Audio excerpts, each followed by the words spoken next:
एटमी फतवा, तकैया कर लिया है न्यूक्लियर बम। ये क्या बड़ी खबर है और बड़ी अहम इत्तलात आपके सामने पेश करने वाला। अपने प्रोग्राम का बाकायदा आगाज करते हैं अपने परवरदिगार के शुक्र से। बहुत अहम बात, इस वक्त जो जंग जारी है ईरान और इजराइल के दरमियान, और उसमें अमेरिका भी साथ साथ शामिल है। लबनान और गजा में जो कुछ भी हो रहा है वो बर्बरियत आपके सामने मौजूद है। लेकिन पिछले चंद दिनों से एक नया मामला खड़ा हुआ है और वो लफ्ज़ जो इस्तेमाल हो रहा है कि एटमी फतवा, एटमी फतवा यानी एटम बम का फतवा, और एटम बम ने तकैया कर लिया है। ये वो बहस है कि जो इल्मी बुनियाद पर और इस वक्त जंगी बुनियादों पर बहुत ज़्यादा चल रही है। आखिर ये एटमी फतवा और एटम बम का तकैया कर लेना क्या मायने हैं और किस सेंस में इस्तेमाल हो रहा है, ये मैं आपको एक बड़ी ही तफसीली और बहुत अहम मालूमात फराहम करने वाला हूँ। इससे पहले कि मैं पूरी मालूमात आपको फराहम करूँ, एक गुजारिश ये है कि इस वक्त हम इस खत्ते के अंदर जो कुछ भी हो रहा है उसमें हम आपको लम्हा ब लम्हा मालूमात से आगाह करते हैं और कोशिश ये करते हैं कि आपको वो बिल्कुल नई मालूमात आपको मिल सके और तहकीक की बुनियाद पर मिल सके, जिसे बहुत सारे लोग बाद में चलाते हैं। तो चैनल ज़रूर सब्सक्राइब कीजिए ताकि आपको ये तमाम चीज़ें मिल सकें। मैं अपनी गुफ्तगू का आगाज़ उस बुनियादी अकीदे से करना चाहता हूँ कि जिसके मुताल्लिक इस वक्त बहुत ज़्यादा बहस हो रही है। एक लफ्ज़ बहुत ज़्यादा इस्तेमाल होता है और ख़ास तौर पर आप जो फ़िक़्ह जाफ़रिया से ताल्लुक़ रखते हैं लोग, वो अक्सर इस लफ्ज़ को इस्तेमाल करते हैं और वो इसके मायने को भी बहुत अच्छी तरीके से जानते हैं, और वो लफ्ज़ है तकैया कर लेना। तकैया कर लेने के लिए जो ये बात कही जाती है कि अपनी जान और माल की हिफाजत के लिए अपनी जो कुछ आपके दिल में हो या जिस पर आप मजहबी तौर पर ईमान रखते हों या जिस पर आप ईमान रखते हों, उसको आप पोशीदा रख सकते हैं। इसकी मिसाल अक्सर जो दी जाती है वो सूरह बकरा और सूरह आले इमरान की आयत नंबर 28 से दी जाती है, और फिर उसके साथ साथ जो तारीख़ी हवालों से एक हदीस एक जो वाक़या बयान किया जाता है वो अमार बिन यासिर के हवाले से किया जाता है, कि जिसमें कहा जाता है कि जब कुफ़ार ने अमार बिन यासिर को घेर लिया था तो उन्होंने अपनी जान बचाने के लिए इस बारे में कहा था कि मैं मुसलमान नहीं हूँ, और उन्होंने उसके बाद हुज़ूर अकरम सल्लल्लाहु अलैहि वसल्लम के सामने पेश होकर ये कहा था कि मैंने ये कहा है कि मैं मुसलमान नहीं हूँ, लेकिन मैं दिल से मुसलमान हूँ, मगर मैंने अपनी जान बचाने के लिए अपने इस चीज़ को खुफिया रखा था। अच्छा, इसी तरीके से 12वीं हिजरी में जब एक कज़ाब आया था मुस्लिमा बिन आप, तो उस वक्त भी बहुत सारे लोगों ने तकैया कर लिया था कि उनके दिल में ईमान था, वो नबी अकरम सल्लल्लाहु अलैहि वसल्लम को आखिरी रसूल मानते थे, और उसके बाद उन्होंने तकैया कर लिया। और अब उसके बाद ये लफ्ज़ दर हकीकत निकला था, एक अरबी लफ्ज़ है जिसको कहा जाता है वक़ा। उस वक़ा से ये लफ्ज़ निकला था, और जिसका मतलब जो है वो ये होता है कि ख़ुद के आगे एक शील्ड लगा लेना या ख़ुद को महफूज रखना किसी शील्ड की बुनियाद पर। मैं इसकी वजाहत क्यों कर रहा हूँ और मैं इसके बारे में क्यों बता रहा हूँ, ये आपको आगे चलकर मालूम होगा। उसके बाद जब हज़रत इमाम हुसैन का वाक़या पेश आता है तो उसके बाद बहुत सारे लोगों ने और ख़ास तौर पर तकैया किया और अपने आप को पोशीदा रखा उस वक्त जो कुछ भी हालात थे या वाक़यात थे। अब इस कॉन्सेप्ट की बुनियाद पर आप ज़रा जहन में रखिएगा। अच्छा, दूसरा कॉन्सेप्ट है हमारे यहाँ फतवा देने का। दो बड़े वाज़े हमारे यहाँ पर मसालिक नज़र आते हैं, जिसमें एक मसलक हमारे पास अहले सुन्नत का है, यानी कि जिसे हम सुन्नी मसलक कहते हैं, और दूसरा जो है वो फ़िक़्ह जाफ़रिया कहलाता है, कि जिसे हम कहते हैं। दोनों में फ़तवे का कॉन्सेप्ट और फतवा देने वाले के कॉन्सेप्ट में थोड़ा सा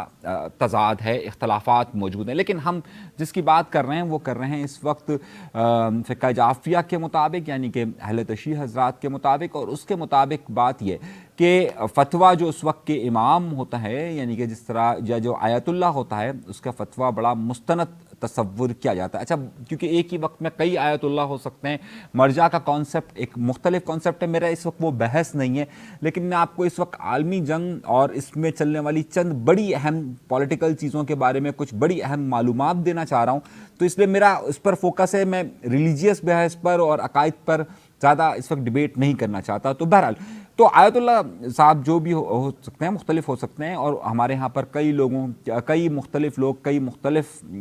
जो है वो विलायत के कॉन्सेप्ट को तस्लीम करते हैं। अब जो यहाँ पर सवाल है वो सवाल यह है कि अगर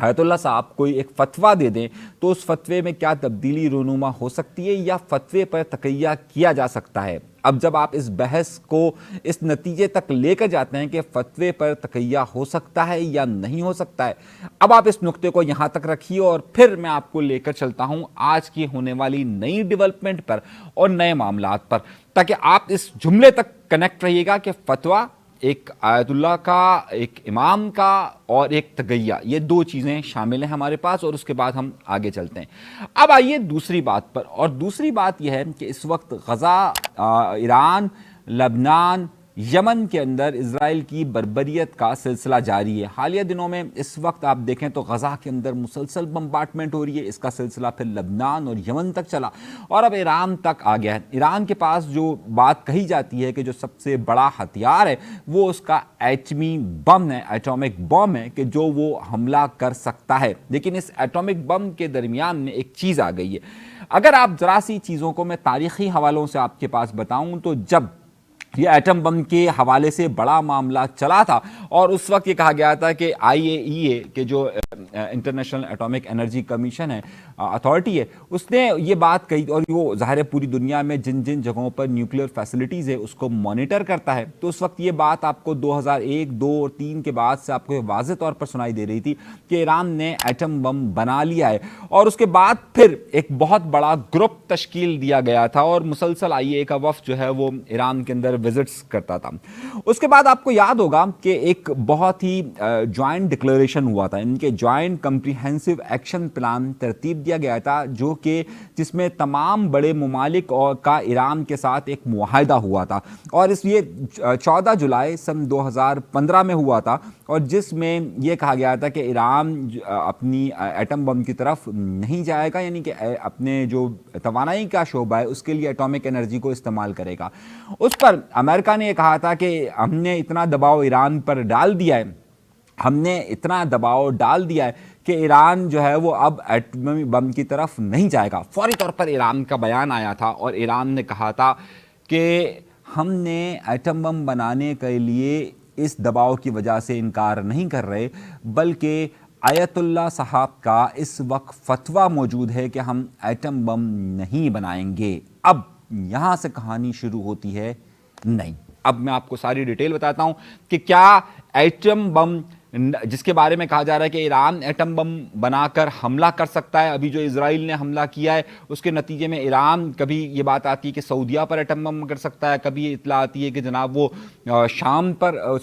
इजराइल पर हमला कर सकता है। तो अब वहाँ पर एक नई बहस शुरू हुई कि क्या वाकई में ये जो बात कही जा रही है कि एटम बम का हमला हो सकता है, तो ईरान का आयतुल्लाह खामनई साहब, जो इस वक्त आयतुल्लाह हैं, उनकी तरफ से जो सुप्रीम लीडर मौजूद है उसकी तरफ से क्या ये फतवा मौजूद है कि एटम बम हम नहीं बनाएंगे, और वो अपने उस फतवे पर अमल कर रहे हैं, या फिर इस पे तकैया कर लिया गया है। ये वो बहस है जिसका आगाज़ होता है यहाँ से। लेकिन मैं आपको इसकी मज़ीद बड़ी कम्प्रिहेंसिव डिटेल्स बताऊँगा, लेकिन उसके साथ साथ आपसे दरख्वास्त है कि अब आप चैनल ज़रूर सब्सक्राइब कीजिए, ज़रूर सब्सक्राइब कीजिए। अगर आपको मैंने जो शुरू में इब्तदा में बात कही कि फतवा और उसके साथ तकैया का अमल, अब ये बहस आगे कैसे चलती है और किस तरीके से हो रहा है, इसके मैं आपको बहुत सारी वजूहात और सिलसिले बताऊंगा कि आखिर ये मामला आप कहाँ पर आकर रुक रहे हैं और कौन कर रहा है, और वाकई में फतवा है या फिर इस पर तकैया किया हुआ है। इसकी पूरी डिटेल्स के साथ मैं आपको मजीद अब आगे की तरफ बात बढ़ाता हूँ। ये बात है 90s और 80s के दौर की, कि जब ख़ास तौर पर 80s के दौर में और 90s में इराक ईरान जंग चल रही थी, तो उस वक्त आपको याद होगा कि इराक की तरफ से ये बात सामने आई थी कि ईरान पर जो हमले हुए और इराक के अंदर जो उस वक्त सद्दाम हुसैन के मुखालफिन थे, उसके ऊपर ये इतलात आई थी कि बायोलॉजिकल वेपन्स इस्तेमाल किए गए हैं, यानी ऐसे हयातियाती और कीमियाई बम इस्तेमाल किए गए हैं कि जिसकी बुनियाद पर वहाँ पर रहने वाले कई अफराद जो हैं वो हलाक हो गए। अब एक तो वो बम होते हैं कि जो धमाके से फटे और फटने के बाद जितना भी वहाँ पर बारूद था उसकी वजह से जानी नुकसान हुआ, अमलाक को नुकसान हुआ। बायोलॉजिकल और केमिकल वेपन्स और क्या चीज़ होती है? बायोलॉजिकल वेपन्स यानी कि वो होते हैं कि जिसके अंदर कुछ ऐसे बैक्टीरिया और कुछ ऐसी चीज़ें डाल दी जाती हैं कि जब वो स्प्रेड होते हैं, वो फैलते हैं, तो वो फैलते जाते हैं और वो इंसानों पर बराह रास्त मुतासिर होते हैं। एक तो बारूद गिरा, धमाका हुआ, ख़त्म हो गया। एक वो होता है कि जो बायोलॉजिकल वेपन इस तरह से डाले जाते हैं कि जिसके बाद वो हयातियाती तौर पर लोगों के जिस्मों में सांस के ज़रिए मुंतकिल होता है वो वायरस या बैक्टीरिया, और उसके बाद वो उसको इंसान को ख़त्म कर देता है। सिमिलरली इसी तरह के बहुत सारे केमिकल वेपन्स इस तरह के होते हैं कि जिसे बम्बार्टमेंट की जाती है तो वो केमिकल्स फैल जाते हैं हवा में और उसके बाद वो इंसानों को बहुत ज़्यादा नुकसान होता है, हज़ारों लोग इससे मर सकते हैं। बिल्कुल इसी तरीके से न्यूक्लियर बम जो कहा जाता है जिसे, या एटम बम जिसे कहा जाता है, उसमें भी यही सिलसिला होता है कि यूरेनियम उसके अंदर होता है और यूरेनियम की रेडिएशन होती है और उस तापकारी यानी कि रेडियो एक्टिविटी की बुनियाद पर मास डिस्ट्रक्शन होता है, यानी बड़ी तादाद में लोग मरते हैं। आपको मालूम होगा कि जब अमेरिका ने एक ड्रामा किया था इराक पर हमला करने का सद्दाम हुसैन का, तो उसने कहा था कि इराक के पास मास डिस्ट्रक्शंस के केमिकल्स हैं, यानी कि जो बड़ी तादाद में अवाम को कत्ल कर सकते हैं, हलाक कर सकते हैं। खैर नुक्ता ये, जब ये मामला उस वक्त 90s में चला था तो एक ज़बानी बयान दिया गया था जिसे फतवा तस्वुर किया जाता है आयतुल्लाह खामनेई साहब का कि मास डिस्ट्रक्शन के हम केमिकल्स डेवलप नहीं करेंगे, ये इस्लाम के मुताबिक ठीक नहीं है। अच्छा, सन 2003 में एक बार फिर उनका ये ऑरल यानी कि ज़बानी फतवा सामने आया कि जनाब ये हम किसी भी तौर पर मास डिस्ट्रक्शंस के, यानी कि चाहे उसमें बायोलॉजिकल वेपन्स हों, उसमें केमिकल वेपन्स हों या फिर उसमें न्यूक्लियर वेपन्स हों, हम उसकी तरफ नहीं जाएंगे, मास डिस्ट्रक्शंस वेपन्स की तरफ नहीं जाएंगे। ये आयतुल्लाह खामनेई साहब का एक ज़बानी बयान सामने आया था जिसे सन 2005 के अंदर बाकायदा आयतुल्लाह खामनेई साहब की जो वेबसाइट्स हैं उसके अंदर भी रख दिया गया था, और उसके बाद जहाँ जहाँ पर भी मौका मिला इस बात का जिक्र किया गया कि जनाब हम एटम बम इसलिए नहीं बना रहे हैं क्योंकि मास डिस्ट्रक्शन के ये वेपन्स हैं और मास डिस्ट्रक्शन वेपन्स की वजह से यानी कि बड़ी तादाद में लोगों को कत्ल कर सकते हैं, और आयतुल्लाह खामनेई साहब का फतवा मौजूद है कि जनाब ये तमाम ना बनाए जाएं, तो इसलिए हमने एटम बम नहीं बनाया। अभी पिछले दिनों एक जो इस वक्त आयतुल्लाह खामनेई साहब की तर्जुमानी भी करते हैं, ईरान की हुकूमत में एक बड़ा नाम तस्वुर किया जाता है, कमाल कर्राजी साहब। कमाल कर्राजी साहब ने अभी पिछले दिनों ये 2 दिन पहले ये फिर स्टेटमेंट दिया कि हमें एटम बम बनाने से कोई नहीं रोक सकता है, हम एटम बम चंद दिनों के अंदर बना सकते हैं, लेकिन हम सिर्फ इसलिए रुके हुए हैं कि इमाम का फतवा मौजूद है। अब ये वो फतवा है कि जिसको कहा जा रहा है कि एटॉमिक फतवा, कि जिसके मुताल्लिक ये है कि इस वजह से वो नहीं बना रहा, जबकि इजराइल का कहना यह है कि नहीं जी वो एटम बम बन रहा है, अमेरिका का कहना है कि जनाब एटम बम बन चुका है। अब उसकी मिसाल मैं देता हूँ। पिछले दिनों CIA के सरबरा जो इस वक्त हैं और जिन्होंने मैंने पिछली बार भी इनका तफसील के साथ जिक्र किया था, उन्होंने जब इन्होंने मिस्र के अंदर मुलाकात की थी पिछले हफ्ते में, CIA के सरबरा ने एक बार फिर ये बात कहा गई है कि ईरान ने फैसला कर लिया है कि वो एटम बम बनाएगा। अच्छा, क्योंकि जब आपके पास एटमी टेक्नोलॉजी होती है तो उस एटमी टेक्नोलॉजी को, यूरेनियम को इनरीच करने के लिए आपको सिर्फ चंद हफ्ते चाहिए, अगर आपके पास टेक्नोलॉजी मौजूद है। ये बात तो मौजूद है कि उनके पास ज़ाहिर है वो एटमी बिजली घर उनके पास चल रहे हैं, उनके पास एटॉमिक टेक्नोलॉजी मौजूद है जैसे, लेकिन यूरेनियम को उस हद तक इनरीच करने के लिए उनके पास सिर्फ चंद हफ्तों के अंदर इसे इनरीच किया जा सकता है और एटम बम बनाया जा सकता है। तो वो अमेरिकन CIA के सरबरा ने अभी 2 दिन पहले जो है वो इस बारे में दोबारा से स्टेटमेंट दिया। अब नुक्ता क्या है, और इस हवाले से हम कुछ चीज़ों को और आगे लेकर चलते हैं। अच्छा, इस हवाले से पेंटागन ने फिर एक बार कहा कि जनाब हमें खदशा है कि एटॉमिक बॉम्ब्स तश्कील दिए जा रहे हैं और एक बड़ा मास डिस्ट्रक्शंस का प्रोग्राम ईरान का मौजूद है, जिसकी वजह से हमने B-52 तैयारे और तमाम साजो सामान ईरान के करीब रख दिया है ताकि अगर ईरान इस तरह का कोई हमला करता है तो फौरी तौर पर, जवाबी तौर पर इसे रोका जा सके। अब सवाल ये कि देखिए, आप सद्दाम वाली मैंने मिसाल मास डिस्ट्रक्शन वेपन्स की, यानी कि इस तरह के असला बनाने की, उस पर का एक वावेला मचाकर जिस तरह उन्होंने इराक पर हमला किया था, और बाद में आपको याद होगा कि टोनी ब्लेयर ने भी स्टेटमेंट दिया था कि जनाब इस तरह का तो कोई मामला था ही नहीं। इसी तरीके से क्या ईरान के खिलाफ भी एक मंसूबा बनाया जा रहा है कि वो एटमी बम बना रहा है और वो हमला करने वाला है? اب یہاں پر آتی ہے بات کہ ایران کا موقف یہ سامنے آتا ہے اور اسی کی تیاری کی جا رہی ہے. اسرائیل بھی یہی پروپیگنڈا کر رہا ہے, امریکن CIA بھی یہی پروپیگنڈا کر رہی ہے, امریکن پینٹاگون بھی یہی کہہ رہی ہے کہ جناب بس ان کے پاس ایٹم بم تیار ہے اور بس ہمیں رکنا نہیں چاہیے, کسی بھی وقت ہو سکتا ہے. دوسری طرف ایران اس بات کو کہتا ہے کہ نہیں جی ہمارا تو فتویٰ ہے, ایٹمی فتویٰ موجود ہے کہ ہم اس طرف نہیں جائیں گے ورنہ ہمیں کوئی روک نہیں سکتا ہے. اب اس میں ایک نئی بحث کا آغاز ہوا اور وہ اب آپ کو بات سمجھ میں آ گئی ہوگی کہ ایٹمی فتویٰ جسے میں کسے کنسیڈر کر رہا ہوں اور آیت اللہ خامنئی صاحب تک کیا کہہ رہا ہوں. ایک نیو یارک ٹائمز ایک بڑا امریکی اخبار تصور کیا جاتا ہے, اس میں جیمز رائزن نے ایک آرٹیکل پورا لکھا ہے اور انہوں نے ایک پورا آرٹیکل اس پر لکھا ہے جس کے بعد ایک نئی بحث کا آغاز ہو گیا. انہوں نے کہا کہ اگر اسے مذہبی طور پر دیکھا جاتا ہے تو یقینی طور پر